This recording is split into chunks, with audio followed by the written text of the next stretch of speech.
আচ্ছা বলেন তো বাবা, কি দরকার ছিল এত খরচ করে, এত অর্থ ব্যয় করে এমন ভক্ত সেবা, এমন হরিনাম সংকীর্তনের আয়োজনটা করবার? এ টাকা যদি ব্যাংকে রাখা যেত বাবা, তাতে তো কাজ হতো। কি দরকার ছিল এত অর্থ ব্যয় করে এত ভক্ত সেবার, এত প্রসাদের আয়োজন করা? তাতে লাভ কি হবে? আছে বাবা, লাভ যদি না থাকতো তাহলে জগতের ভক্তরা এমন কৃষ্ণ নামে পাগল হতো না। লাভ তো অবশ্যই আছে। লাভটা কি জানো? গোলক বৃন্দাবনে আমার শ্রীমতী রাধারানী গোবিন্দের কাছে প্রতিজ্ঞাবদ্ধ, বধূ আগত কলিকালে যদি আমার একজন ভক্ত এই হরিনাম সংকীর্তনের জন্য, ভক্ত সেবার জন্য যদি কিছু অর্থ ব্যয় করে দেয়। রাধারানী বললেন, জানো বধূ, আমি কথা দিলাম আমার গোপন ভান্ডার থেকে কিছু গুপ্ত ধন চুরি করে আমি তার ব্যাংকে দিয়ে আসি। বাবা কথার কথা বলছি, যদি আমার এই অনুষ্ঠানের জন্য 2 লাখ টাকা খরচা হয়, আমার রাধারানী কিন্তু 4 লাখ টাকা তার ব্যাংকে দেবে না। তাহলে কোন ধন দেবে? যে ধন চোরেরা চুরি করতে জানে না, যে ধন ডাকাতি লুট করে না, যে ধন কোনদিন অপহরণ করা যায় না, যে ধনের নাম হলো কৃষ্ণ প্রেম, যে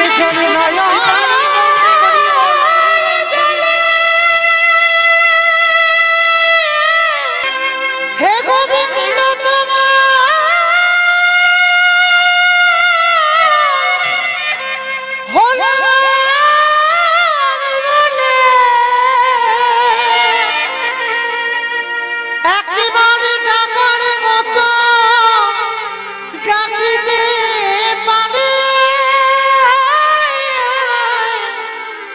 আমারে ভগবান সেই ভক্তের দ্বারে চিরজীবন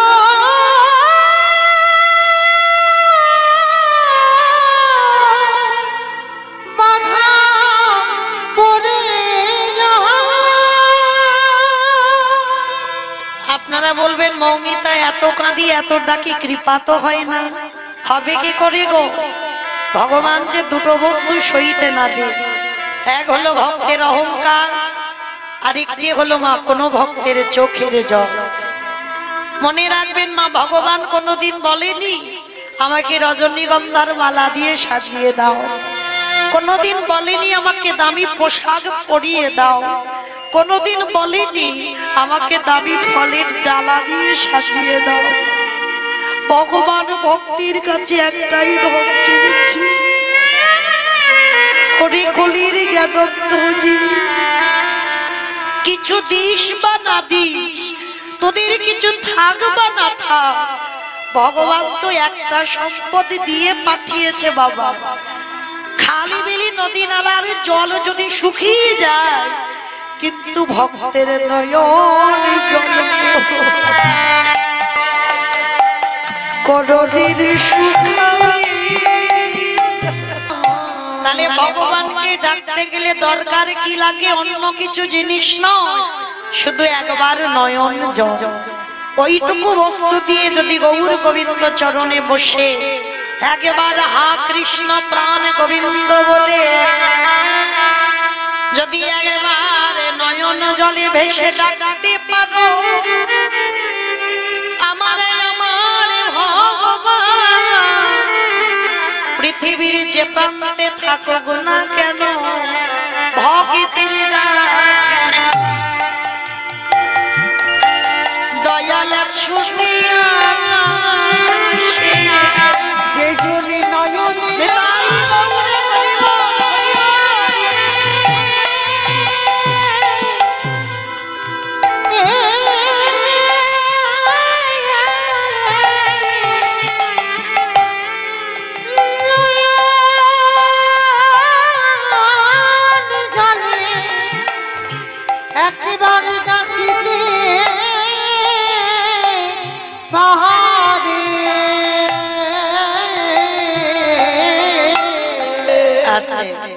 তাহলে যে বাড়িতে কীর্তন, যতজন ভক্তবৃন্দ এসেছেন ওদেরকে আশীর্বাদ দেবেন। আত্মীয় স্বজন, বন্ধু বান্ধব, পরিবারে যারা যারা আছেন প্রত্যেকে যেন বাবা গৌর গোবিন্দ চরণে মন মতি থাকে। আর যে কুলেই জন্ম হোক না কেন, প্রতিটা কুলেই গিয়ে যেন এইরকম কৃষ্ণ নামেই মতি থাকে। নিতাই গৌর প্রেমানন্দে। তো চলেন কীর্তনের প্রারম্ভে বাবা লীলা বলতে গিয়ে অনেক ভুল ত্রুটি হবে কেন? অবশ্যই করব। নিজ নিজ সন্তান মনে করি, নিজ নিজ ভগ্নী মনে করি, সেই ভুল ত্রুটিকে ক্ষমা করে দেবেন। তো লীলার প্রারম্ভে আগে বাবা আমার দুটো ছেলেকে ডাকতে হয়। এক হলো আমার নিতাই চাঁদ আর এক হলো আমার গৌর চাঁদ। কেন বললাম না? এই দুটো আমার ঘরের ছেলে, শুধু আমার ছেলে নয়, আপনাদের সবার ছেলে। কারণ এটা সত্য নয়, ত্রেতা নয়, দাপর নয়, এটা হলো কলিযুগ। আর কলিযুগের ভগবান নারায়ণ নয়, রামচন্দ্র নয়, কৃষ্ণচন্দ্র নয়, কলিযুগের ভগবান হলেন প্রেমের ঠাকুর শ্রীকৃষ্ণ চৈতন্য মহাপ্রভু। তো কীর্তনের প্রারম্ভে আগে আমার চৈতন্য দেবকে ডাকতে হবে। তো মায়েরা সবাই যাবেন তো নবদ্বীপ? বাহ, চলেন একবার নবদ্বীপে গিয়ে ভাবকান্তিটা দর্শন করি। বৈষ্ণব মহাজনেরা কি বলছেন একবার লক্ষ্য করব। যিনি বৃন্দাবনের কৃষ্ণ, তিনি নবদ্বীপের মাটিতে গৌর হয়েছে। তো সময়টা কেমন জানো? নবদ্বীপের ভাবটা কেমন? আজ নদী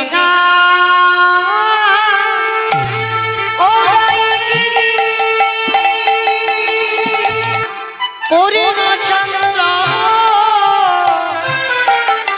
গৌরী হরি নদিয়া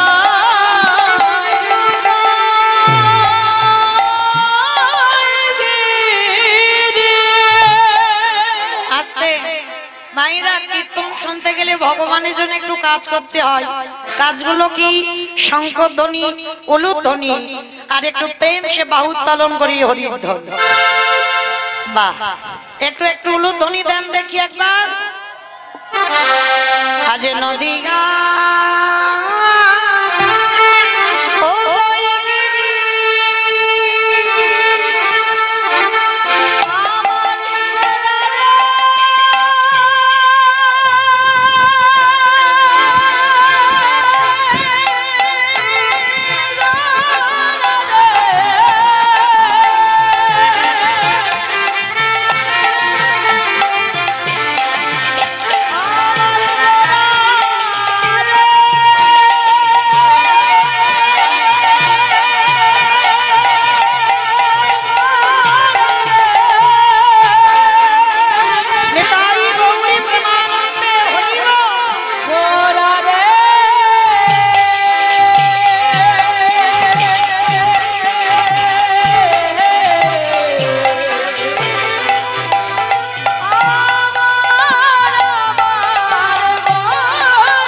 হইল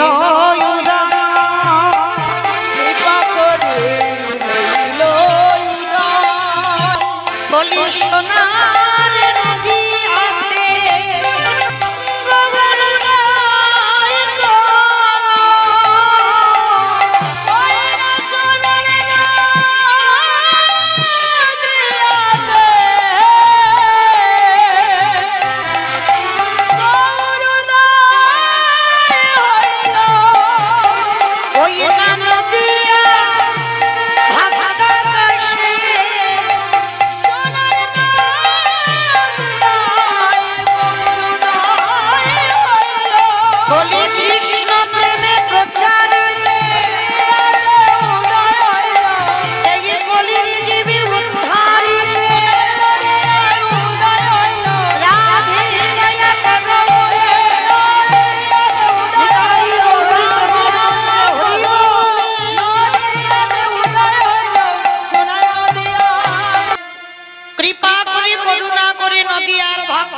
ব্রজেন্দ্র নন্দন কৃষ্ণ।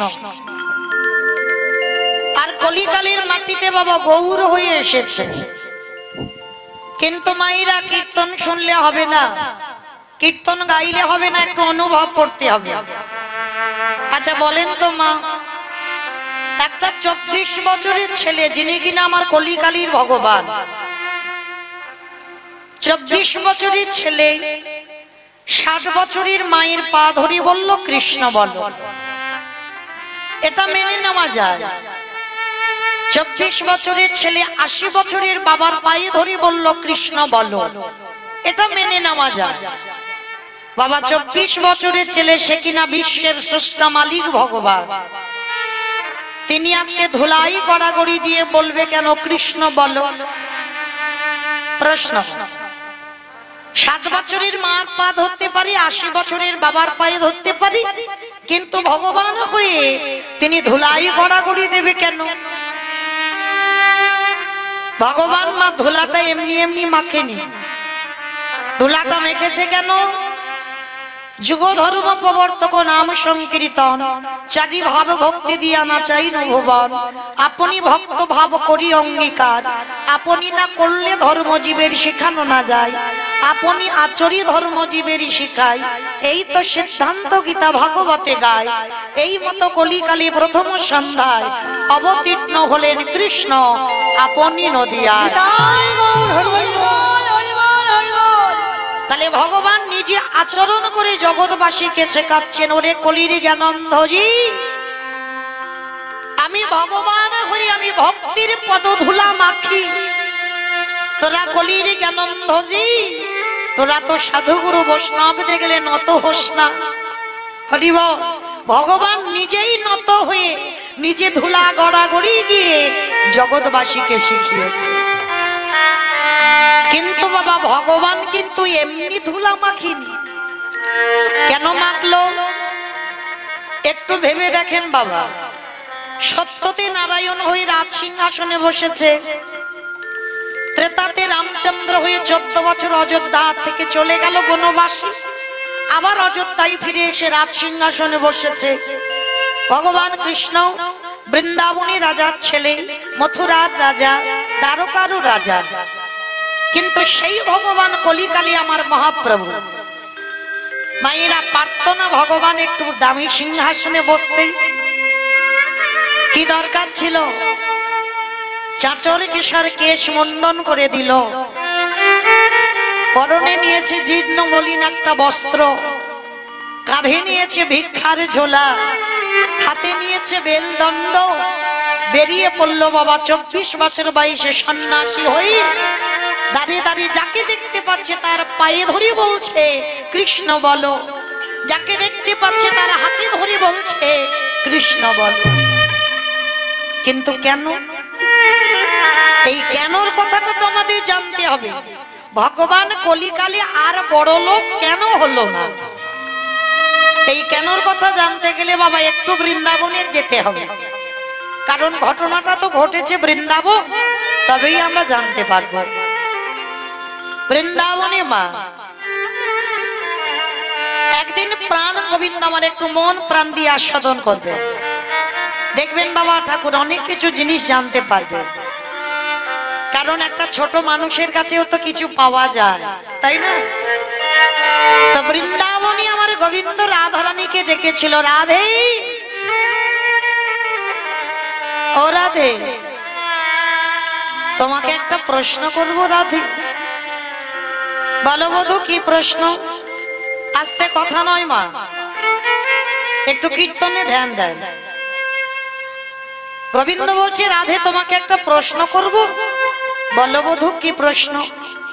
আচ্ছা রাধে, এই জগতে হাজার হাজার ভক্ত, লাখ লাখ ভক্ত, কোটি কোটি ভক্ত আছে, সবাই আমায় ভালোবাসে, কিন্তু জানো রাধে, তাদের হাজারে ডাকে আমি একবারের জন্য সাড়া দিই না। কি মাইরা, এই যে পাগলের মতো আপনারা ছুটে এসেছেন, ছেঁড়া তীর বলে বসেছেন, বলেন তো কিসের আশায় এসেছেন? আমাকে দেখবেন বলে? এখন তো মা মোবাইলে শোনা যায়, দেখা যায়, তাহলে কিসের জন্য এসেছেন? মায়েরা যদি বাবার হৃদয়ে এতটুকু ভক্তি থাকে,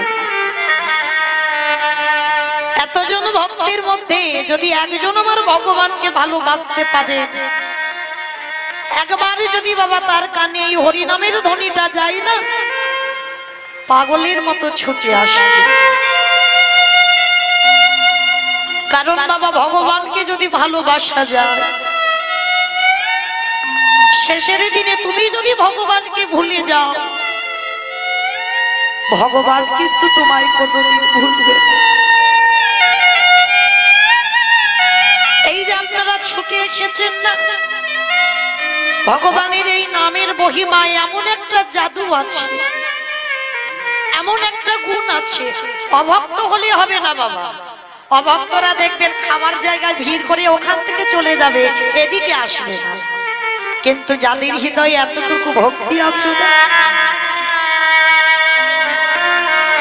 পাগলের মতো 5 মিনিট হলেও ছুটে আসবে। কারণ এই মহাপ্রভুর কৃষ্ণর নাম যারা ভালোবাসে। গোবিন্দ প্রশ্ন করলো, রাধে জগতের ভক্তরা আমায় এত ডাকে, এত ভালোবাসে, তাদের ডাকে তো আমি সাড়া দিই।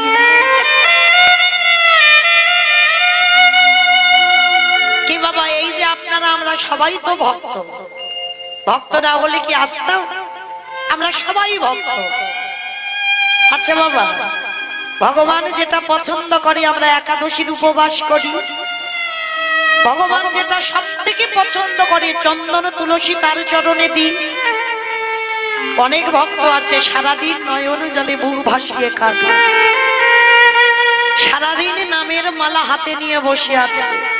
কই বলতে পারবেন এখানে এতজন ভক্তের ভিতরে এত কাঁদি, এত ডাকি, এত ভালোবাসি, একবারও এসে বলেছি তুই আমায় ডাকিস কেন? একজন বলতে পারবি আরে তুই এত কাঁদিস কেন আমার জন্য? বলে না। তো গোবিন্দের প্রশ্ন এই জায়গায়, রাধে জগৎ আমায় এত ডাকে, জগতের ডাকে যাই না। আর রাধে তুমি আর তোমার 8 জন সখী যদি একবার কৃষ্ণ বলো, একবার পান ব্রধুয়া বলে ডাকো, আমি পাগলের মতো ছুটে আসি কেন? মায়েরা কত সুন্দর প্রশ্ন দেখেন গোবিন্দের। জগতে ডাকে আমি যাই না, আর তুমি ডাকলে আমি থাকতে পারি না কেন? বলো না রাধে তুমি আমাকে কি দিয়ে ডাকো? রাধারানী বললেন, গোবিন্দ আমি তোমাকে যে বস্তু দিয়ে ডাকি, আমি যে তোমাকে বলবো সেটা বোঝবার বোধগম তোমার এখনো হয়নি। রাধে তুমি বলো কি? আমি এতে চাংশকলা পুংস কৃষ্ণেস্তু ভগবান স্বয়ং, আমার মধ্যে ঐশ্বর্য বীর্য যশ শ্রী জ্ঞান বৈরাগ্য ষড়ৈশ্বর্যপূর্ণ ভগবান আমি 64 গুণাধিপতি কৃষ্ণ, আমি 16 কলাই পরিপূর্ণ। আর আমি কিনা তোমার মতো নারী জাতির কথা বুঝবো না? বলে না, কত সোজানো দেখতে আমাদের এই 4 আঙুল নারী জাতি, কিন্তু এই নারী জাতিরা যে তোমায় কি দিয়ে ডাকে সেটা বুঝবার বোধগম তোমার নেই। গোবিন্দ বলছে কেন নেই? বলে কেন নেই জানো বধূ? শোনো তোমাকে আমি একটা যুক্তি দেখাই। বাবা ঠাকুর একটু যুক্তিটা মন দিয়ে শুনবেন কেমন? একটা ধনী লোক মানে একটা বড় লোক, টাকা পয়সার কিছু অভাব নাই, 3 তলা বাড়ি করেছে বাবা, পাথর সেটিং করা ঘর। তা বড় লোকটি এত জমিদার, এত ধনী, কোনদিন 3 তলা থেকে নিচের তলায় নামে না। আর মাইরা একটা ভিখারি ভিক্ষা করতে করতে ওই 3 তলার দরজার সামনে গিয়ে দাঁড়িয়েছে। ভিক্ষার ঝোলাটা নিয়ে বলছে, বাবু ভিক্ষাং দেহি। যেই না মালা বাবু ভিক্ষাং দেহি, 3 তলার জানালা দিয়ে দেখতে পেয়েছে বড় লোকটি ভিখারি। তার জানালা দিয়ে দেখে বলছে, ভিখারি ও ভিখারি,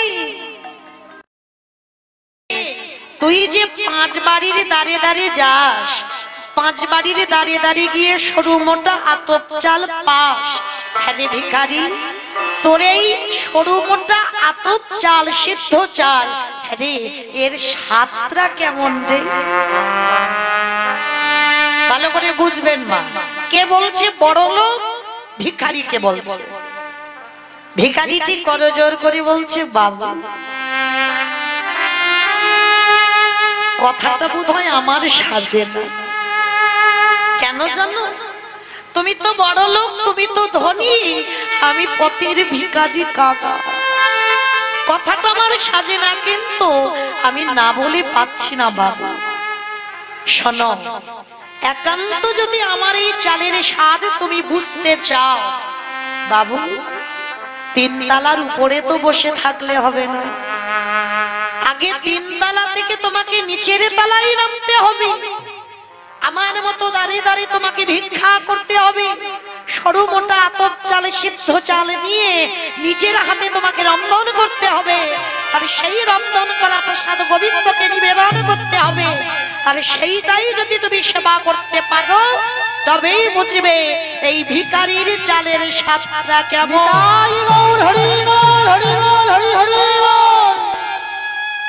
কি মায়েরা, যাদের একটু টাকা পয়সা হয়, যারা ধনী হয়, তারা কি বাবা মোটা চালের ভাত খায়? তাদের সরু সরু চালের ভাত। তা সেই সরু চালের ভাত খাওয়া মানুষটি যদি ভিখারিকে জিজ্ঞাসা করে, আরে তোর এই রেশনের চালের স্বাদটা কেমন রে? কি বলবে বাবা? বলবে না যে তুমি সরু চাল বাদ দিয়ে একবার রেশনের চালে সেবা করে দেখো, তবে তো বুঝবে এই রেশনের চালের স্বাদটা কেমন হয়। বাবা ঠাকুর আমার যুক্তিটা বুঝতে পেরেছে?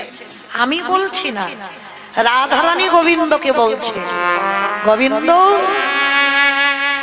সত্যতে রাজা, ত্রেতাতে রাজা, দাপরে হয়েছ রাজা। যে রাজার ছেলে হয়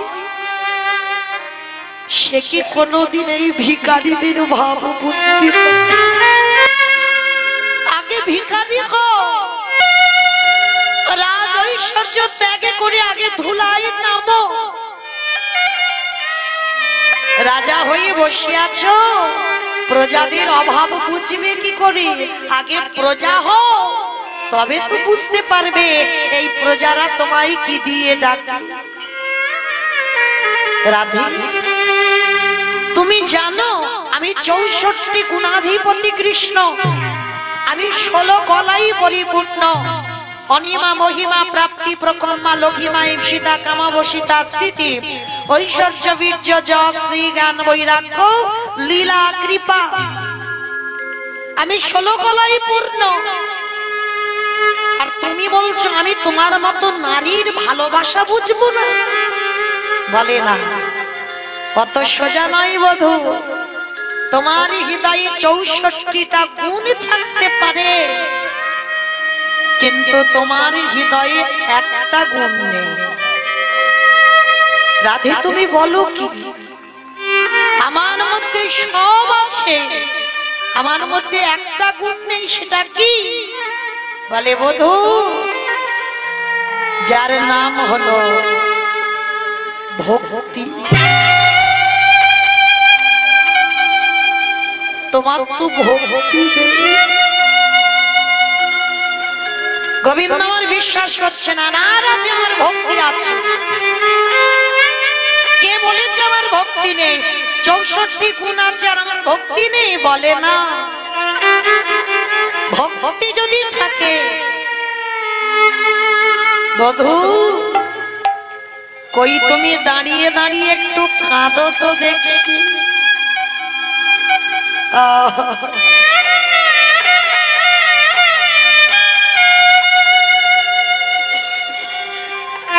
তুমি দাঁড়িয়ে দাঁড়িয়ে কেঁদে দেখা,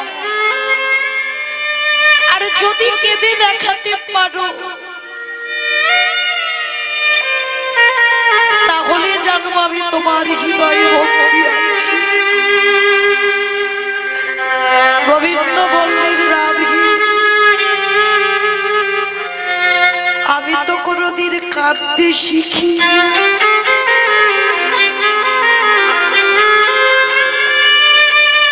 আমি তো জানি না কি করে কাঁদতে হয়। আমি কি করে জানবো? বলে বধূ,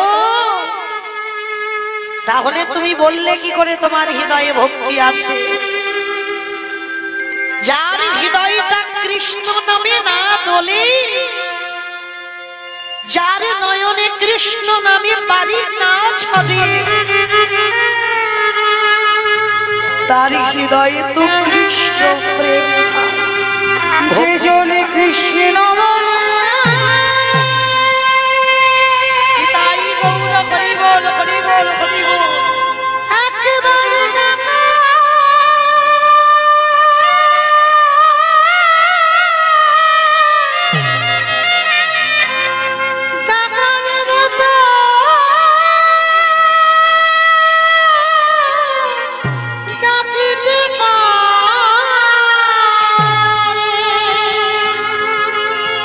আমারে ভগবান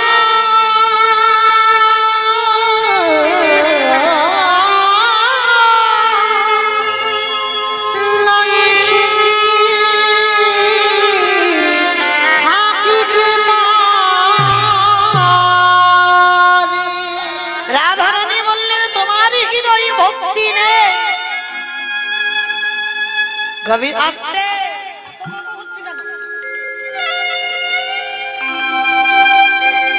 গোবিন্দ আমার বললেন রাধে বলে দাও কোথায় গেলে ভক্তি পাওয়া যাবে? ওগো রাধে গো, একেবারে বলে দাও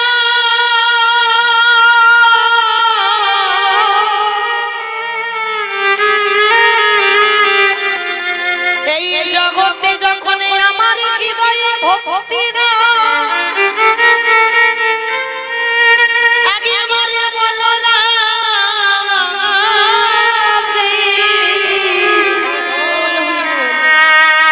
আমি কোথায়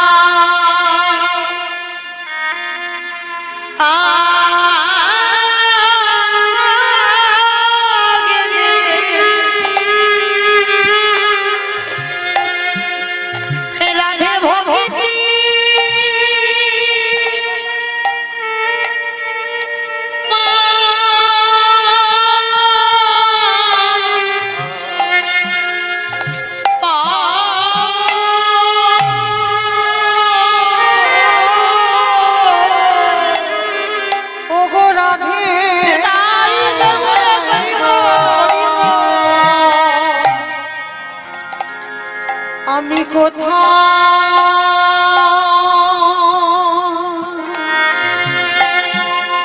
কোথা গেলি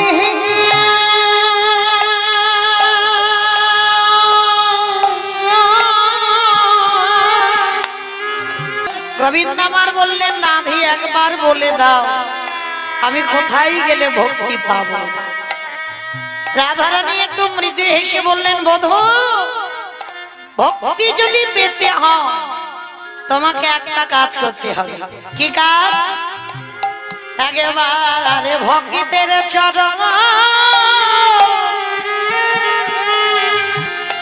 চরণ ধুলা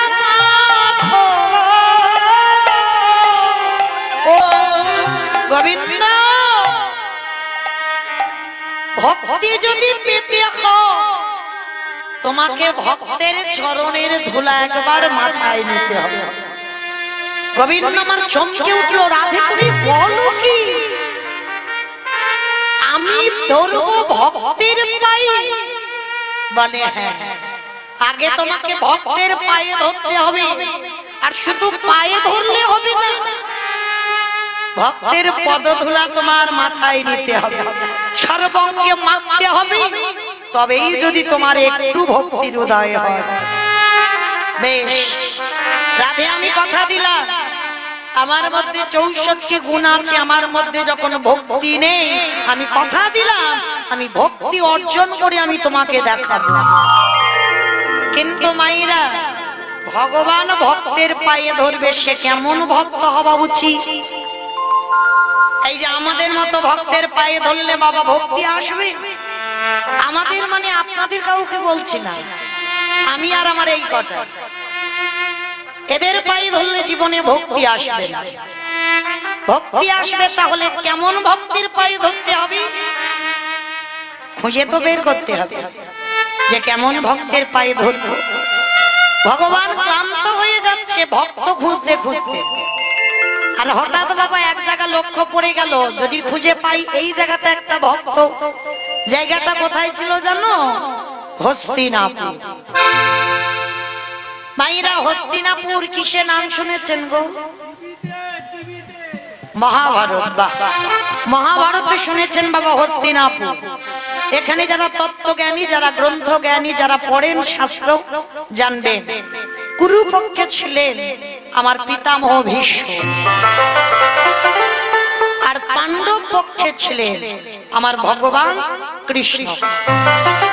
একদিন বাবা দুর্যোধন ছুটে এসে দাদু ভীষ্মকে একটা বড় কথা বলেছিল। ও দাদু, দাদু তুমি আমার বাড়িতে থাকো, আমার বাড়িতে খাও, আমার বাড়ির অন্ন ধ্বংস করো, আর তুমি বলতে পারছো না যে কি করলে পঞ্চ পাণ্ডবদের মৃত্যু হবে? তুমি আমার বাড়ি থাকছো, খাচ্ছ, সবকিছু করছো, তোমার তো ইচ্ছা মৃত্যু, আর আমাদের সৈনিকরা মারা যাচ্ছে, আর পঞ্চ পাণ্ডব ওরা জয়ী হয়ে চলে যাচ্ছে। তুমি দেখতে পাচ্ছ না আমার বাড়ি খাচ্ছ, ঘুমাচ্ছ, থাকছো, আর তুমি বলতে পারছো না কি করলে ওদের মরণ হবে? বাবা ঠাকুর এই কথাটা শুনে ভীষ্মের একটু মাথাতে লেগে গেল। কেন? মানে কষ্ট পেল। হাই রে, যাদের জন্য বিয়ে করলাম না, যাদের জন্য কোনোদিন আমি সংসারী হলাম না, সেই দুর্যোধন আমাকে বলছে কিনা আমি ওর বাড়ির অন্ন ধ্বংস করি। বেশ, শোনো দুর্যোধন, তুমি যখন এত বড় কথা আমায় বলতে পারলে, আমি কথা দিলাম আজকে রাত্রি 12টার সময় আমি ধ্যানে বসবো, আর ওই ধ্যানে বসাকালীন আমার মুখ থেকে যে শব্দ বাইর হবে সেটা তার হবেই হবে। তো আজ রাত 12টার সময় দুর্যোধন তোমার স্ত্রীকে একবার আমার কাছে নিয়ে এসো। দুর্যোধনের স্ত্রীর নাম কি মা? ভানুমতি। এই কথাটা শুনলে বাবা কার না আনন্দ হয়? দুর্যোধন ছুটতে ছুটতে যাচ্ছে, ভানু, ও ভানু, কি তুমি এমন চিৎকার করছো কেন? কি হয়েছে? ও ভানু, জানো আজ রাত 12টায় দাদু ধ্যানে বসবে, একবার রাত 12টার সময় তোমাকে যেতে বলেছে।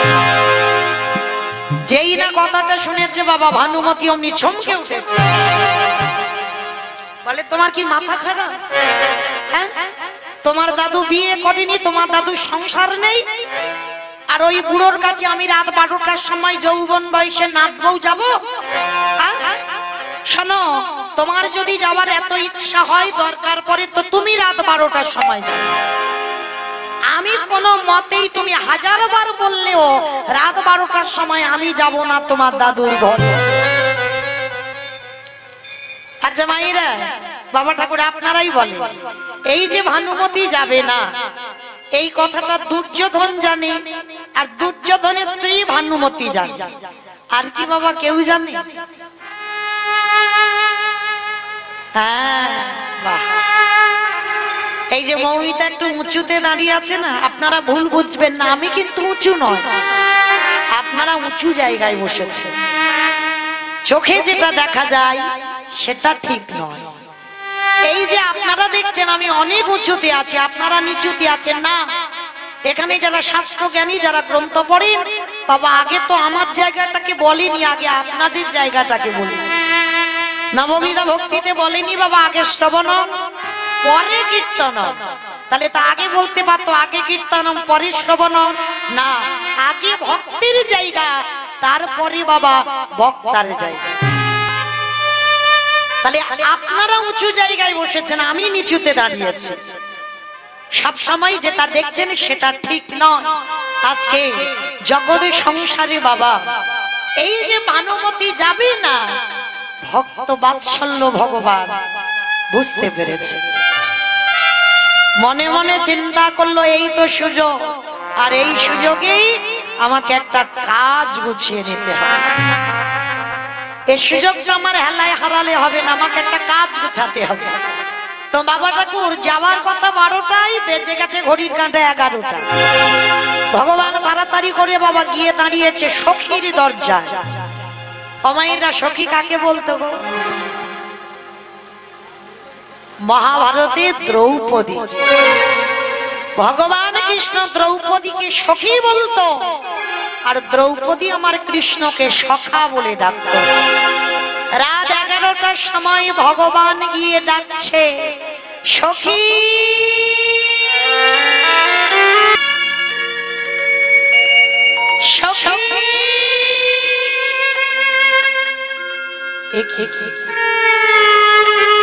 আমার সখার কণ্ঠস্বর। এত রাত্রিবেলা তাড়াতাড়ি করে পঞ্চস্বামীকে ত্যাগ করে দরজায় এসে দেখছে ভগবান দাঁড়িয়ে আছে। এই জায়গাটা আমার মায়ের একটু মন প্রাণ দিয়ে শুনবেন। আচ্ছা বলেন তো মা, রাত 11টার সময় যদি কোনো পরপুরুষ এসে আমাদের দরজায় এসে ধাক্কা দেয়, এসে যদি বারবার বলে সখী খুব দরকার, দরজা খোলো, এক্ষুনি এক জায়গা যেতে হবে, আপনাদের যদি ডাকে রাত 11টার সময়, আপনারা চলে যাবেন? কই ফেদ নেব না? কেন যাব? হরি বল হরি বল হরি বল। তার বাবা এই একটা ডাকে দ্রৌপদী পঞ্চস্বামীকে ত্যাগ করে চলে গেল কেন? এটাই তথ্য, এটাই যেটা আপনারা বোঝেন না, আমরা বুঝি না, সেটা দ্রৌপদী বুঝেছিল। আমাদের মতো একটা দুটো স্বামী না, যে দ্রৌপদীর পঞ্চস্বামী ছিল, পঞ্চস্বামী থাকা সত্ত্বেও যেই না দরজায় কৃষ্ণ ডাক দিল, পঞ্চস্বামীকে ছেড়ে দিয়ে জগৎ স্বামীর কাছে চলে গেল। কেন? দ্রৌপদী জানতো কেবল বন্ধু, কেবল বন্ধু,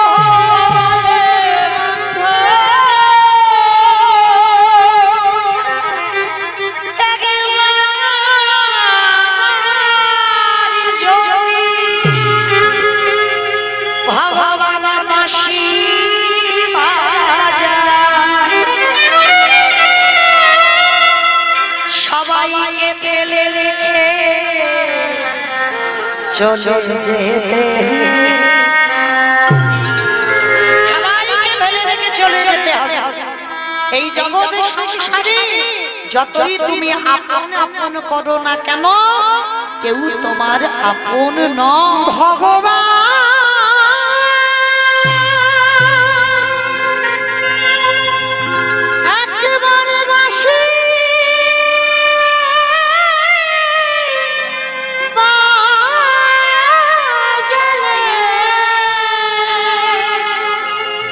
বলে বন্ধু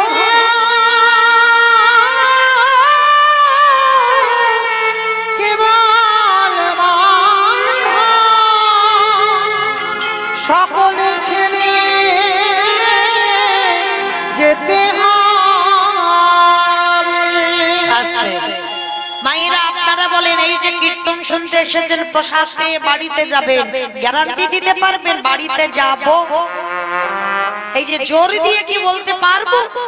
কারণ যে টাইমে যে কোনো সময় একবার যদি ভগবান বাঁশি বাজিয়ে নাম ধরে ডাকে যে মৌমিতা আর কীর্তন গাইতে হবে না, চলে বা তোর ডাক এসে গেছে, আর গাইতে পারবো বাবা?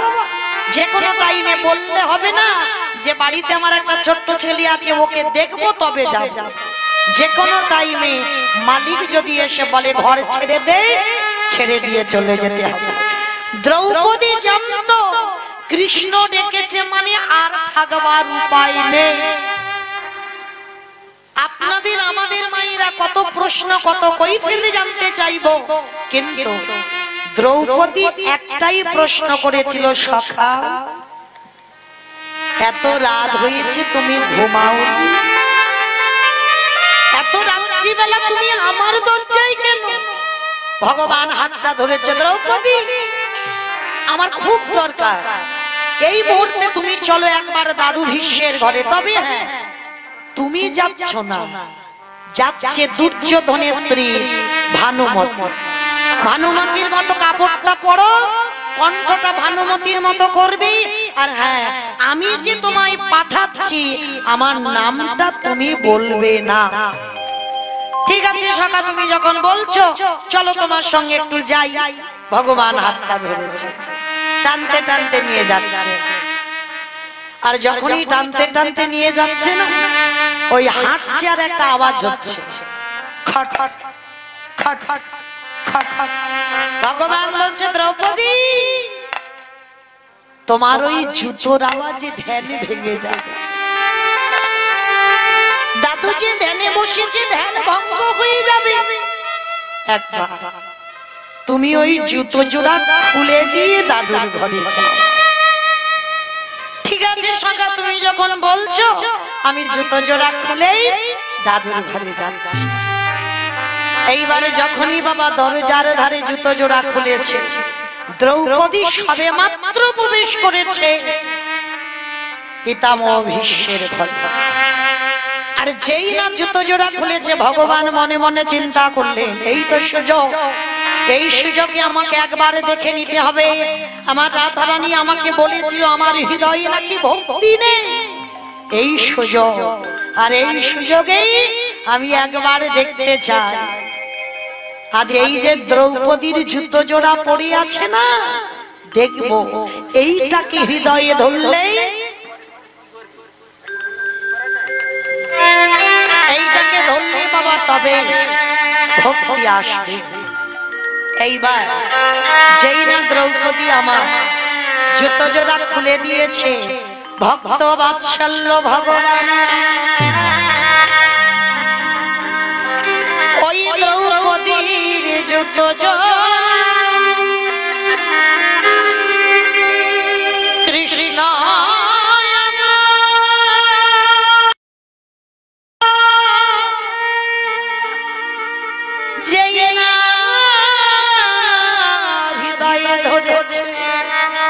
যে ভগবান কোনদিন কাঁদতে জানত না, যেই না দ্রৌপদীর জুতো জোড়া কৃষ্ণ বক্ষে জড়ায় ধরল, যে ভগবান কাঁদতে জানত না, আপনি ভগবানের নয়নে বাড়ি বিগলিত হল, আর কাঁদতে লাগলো না। আপনি থেকে চোখের জল, ওই চোখের জল এলো হৃদয়ে। দ্রৌপদীর জুতোর তলায় যে ধুলো লেগেছে, কৃষ্ণের চোখের জল আর ধুলো, কৃষ্ণের হৃদয়টা কাদা হয়ে গেল। ওই কাদা গড়াতে গড়াতে এলো নাভি কমলে, নাভি কমলে থেকে এলো জানো দেশে, জানো দেশে করতে ওই ভারতটা আজ দেশে দেশে যাচ্ছে। ও যে ভক্ত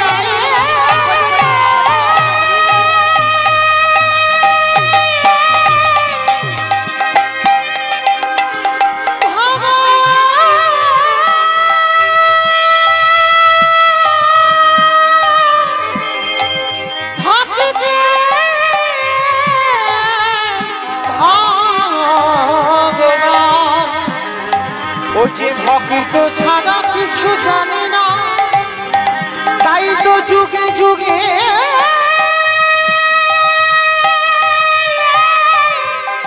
ভক্তের কাছে ছুটে আসে। যে ভগবান কাঁদতে জানত না, জুতোটা যেই না বুকে ধরেছে বাবা, আপনি থেকে নয়নে বাড়ি বিগলিত হচ্ছে। আপনাদের আমাদের মতো চোখের জল নয়, চোখের জলে কৃষ্ণের হৃদয়টা ভেসে যাচ্ছে। দ্রৌপদী আড়াল থেকে দেখে বললেন সখা, এটা তুমি কি করলে? শেষ পর্যন্ত আমার জুতো তুমি চুরি করেছ? জুতো চুরি করলি কেন? বাবা, ভগবান অপালক নয়নে দ্রৌপদী পানে চেয়ে আছে। সখী, আমি তোমার জুতো চুরি করেছি? হ্যাঁ, তুমি করেছো, কারণ তুমি তো আমার কাছ থেকে চেয়ে নাওনি, না বলে নিয়েছো, মানে তুমি চুরি করেছো। ভগবান বলছে, আচ্ছা দ্রৌপদী, আমি যদি তোমাকে বলতাম তোমার জুতো জোড়া একটু দাও, আমি হৃদয় নিয়ে কাঁদবো, তুমি দিয়ে দিতে? বলে, কেন দেব না? তুমি বোধহয় আমায় ভুলে গেছো,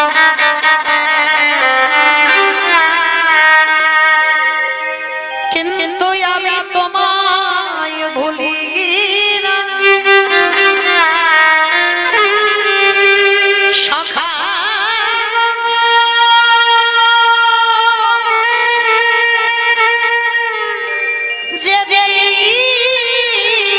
হতে আমার জন্ম হলো, এই দেহ মন প্রাণ জীবন যৌবন আমি তোমায় দিয়েছি। বলো, এই দেহ মন প্রাণ জীবন যৌবন যদি তোমার হয়ে যায়, তবে কি আমার দেহের জুতো জোড়া কি আমার? এ তো তোমার জুতো না, যতক্ষণ ইচ্ছা তুমি ধরে কাঁদো। দ্রৌপদী জুতো তুলে কৃষ্ণের মাথায় তুলে দিয়েছে, কাঁদো, যতক্ষণ খুশি তুমি দাঁড়িয়ে দাঁড়িয়ে কাঁদো, কারণ এ জুতো তো তোমার জুতো। দেখেছেন কতটা ভালোবাসা ভগবান সেদিন অনুভব করলো। প্রকৃত ভক্তের পায়ে যদি বাবা একবার ধরা যায়, প্রকৃত ভক্তের পদধূলা যদি নেওয়া যায়, ভক্তি অবশ্যম্ভাবী আসবেই আসবে। এইবার দ্রৌপদী গেছে বাবা ভীষ্মের ঘরে, আর ভীষ্মের ঘরে গিয়ে ভীষ্ম তো ধ্যানে আছে। দ্রৌপদী ভানুমতির কণ্ঠ বের করেছে। এবার যেই না বাবা দ্রৌপদী ভানুমতির গলায় কথা বলেছে, ভীষ্ম তো বুঝতে পারেনি। ধ্যানস্থ অবস্থায় মাথায় হাত দিয়ে বলল, তোমার সিধের সিঁদুর হাতের শাখা অক্ষয় থাকবে।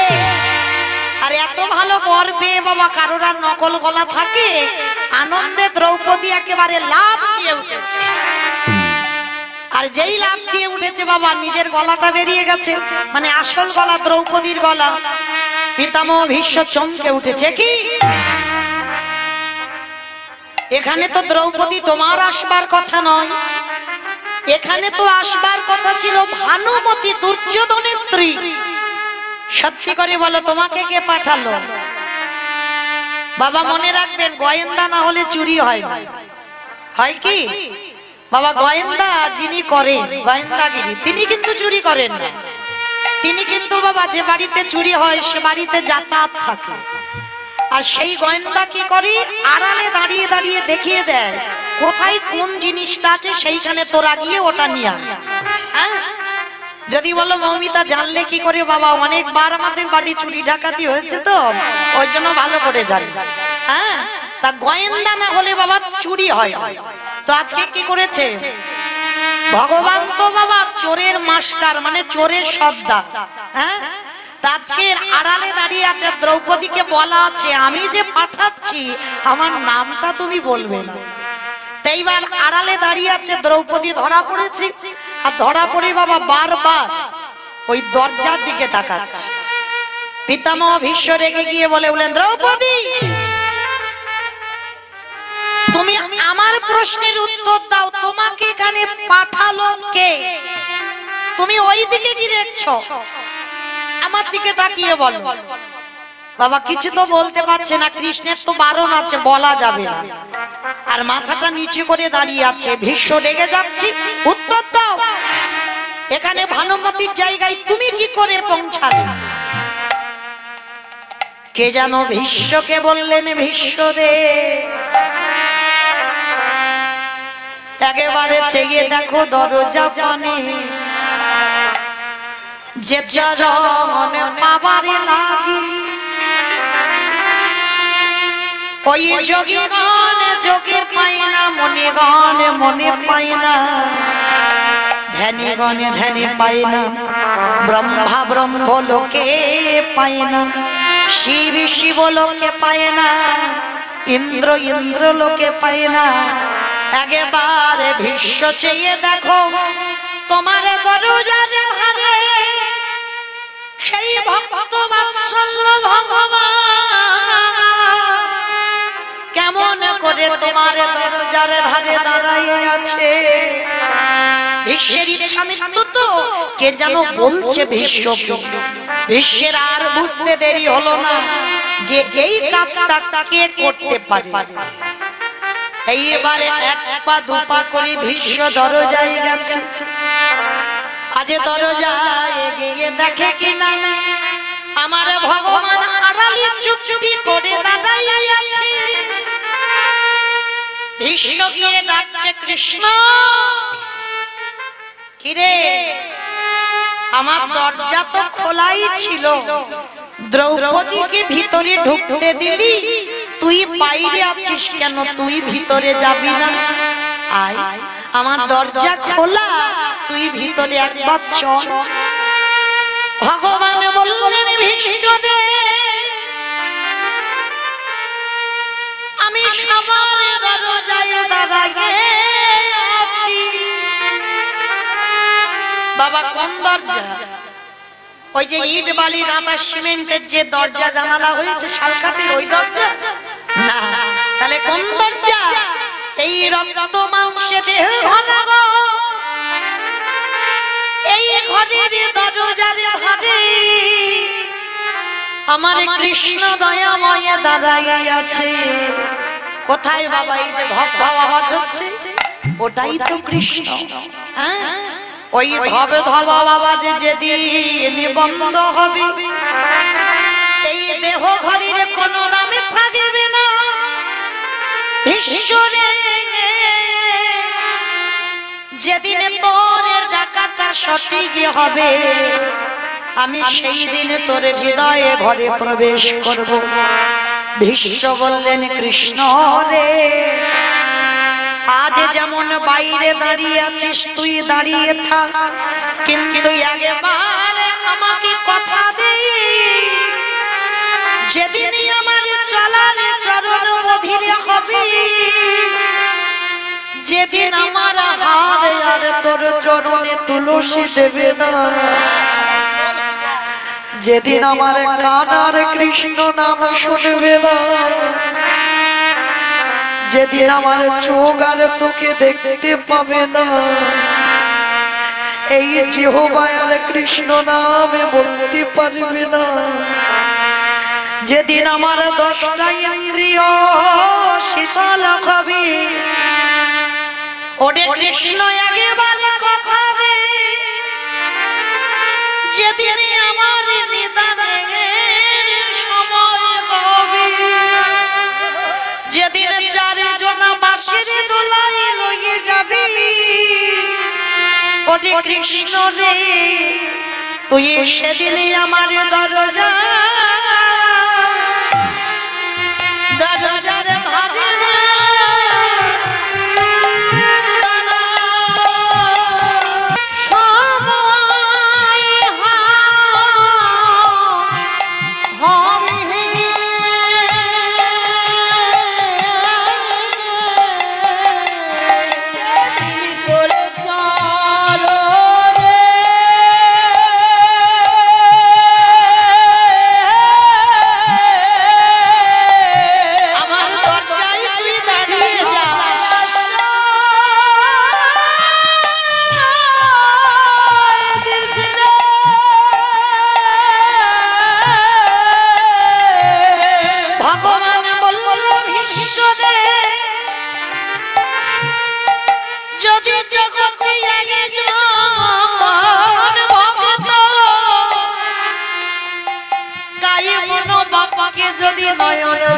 ডাকার মতো ডাকে, আমি ভগবান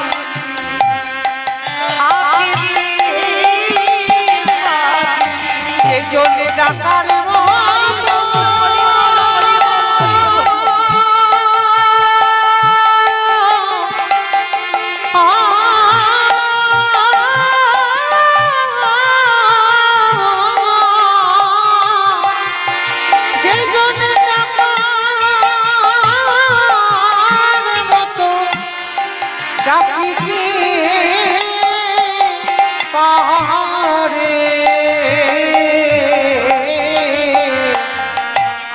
ভগবান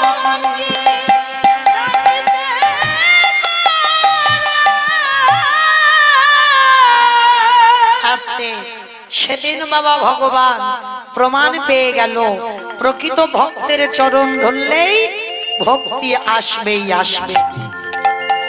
আজকে সেই ভগবান কৃষ্ণ বৃন্দাবনে গিয়ে বাবা মনে মনে চিন্তা করলেন, তাহলে হাজার বৈষ্ণব যদি পেতে হয়, বাবা ঠাকুর বৃন্দাবনে কি হাজার বৈষ্ণব মিলবে? মিলবে না। তাহলে আসতে হবে কোথায়? আমাদের এই পশ্চিমবঙ্গের মাটিতে শ্রীধাম নদিয়া নবদ্বীপ ধাম। ভগবান চিন্তা করলো আমাকে বৃন্দাবনে আর থাকলে হবে না, আমাকে চলে যেতে হবে। তার জন্য ভগবান কি করলো? শ্রীরাধা প্রণয় মহিমা কৃদিশ বানৈব সদ্য জনা ভৌত মধুরিমা কৃদিশ বা মদীয় সৎপঞ্চস্য মদন ভাবত তদ ভবাঢ্য সমজনী সচি গর্ভ সিন্ধু হরিন্দ। সেই গোবিন্দের গো আর শ্রীমতী রাধা রানীর রানী আজ গোটা হয়ে নদী গালো। তাই গৌর হরি বল হরি বল হরি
ভগবান নবদ্বীপের মাটিতে এসে বাবা কেন ধুলাই গড়াগড়ি যাচ্ছে আজ জানতে বুঝতে অসুবিধা হলো না?